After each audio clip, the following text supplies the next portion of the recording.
во что ты веришь, становится твоим миром. Так гласит фраза из легендарного фильма «Куда приводят мечты». Но много ли в наше время людей, которые способны на поступки ради реализации мечты? Порой мы, будучи детьми, не зная преград и запретов, хотим стать то космонавтами, то летчиками, а вырастая, наши желания остаются просто мечтами, не увидевшими свет. Кем ты в детстве мечтал стать? Маленький, когда я был, я хотел стать космонавтом, но сейчас подростковый возраст, и я изменил свои взгляды на мир, и теперь я хочу стать профессиональным спортсменом. А почему? Потому что хочу ходить. Жимолыш преподаватель, учиться, университет преподаватель, мечтать.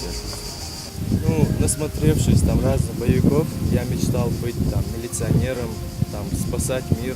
Сейчас я иначе смотрю на этот мир, понимаю, что надо зарабатывать деньги, жить в достатке. Планирую стать бизнесменом, открыть свой частный бизнес. С возрастом я начал углубляться в религию, чтобы укрепить свой иман.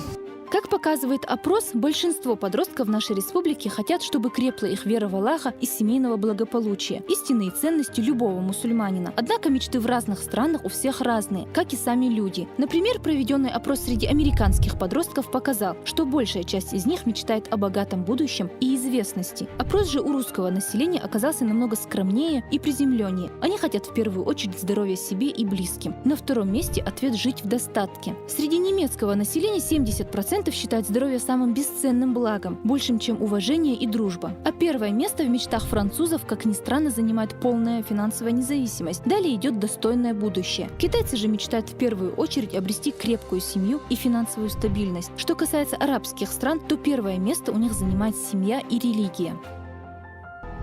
Если есть мечта, оберегай ее. Люди, которые чего-то не могут, будут уверять, что и у тебя не выйдет. Поставил цель – добейся.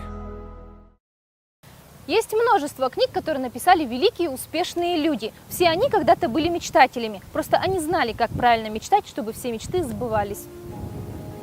А что значит правильно мечтать? Если перечитать все книги об успехе и самореализации, то можно вывести несколько главных мыслей. Первое – это вам нужно записать свои мечты, и они сразу превращаются в цели. Второе, не менее важное, вам нужно указать срок исполнения. Без конкретной даты эта цель бессрочна. Шаг третий. Вам нужно действовать в направлении мечты. Распланируйте действия. Далее визуализируйте свою мечту. Это может быть и доска желаний с картинками всего, к чему вы стремитесь. Если вы точно знаете, чего вы хотите, делайте каждый день хотя бы по одному шагу навстречу мечте, то это обязательно принесет свои плоды.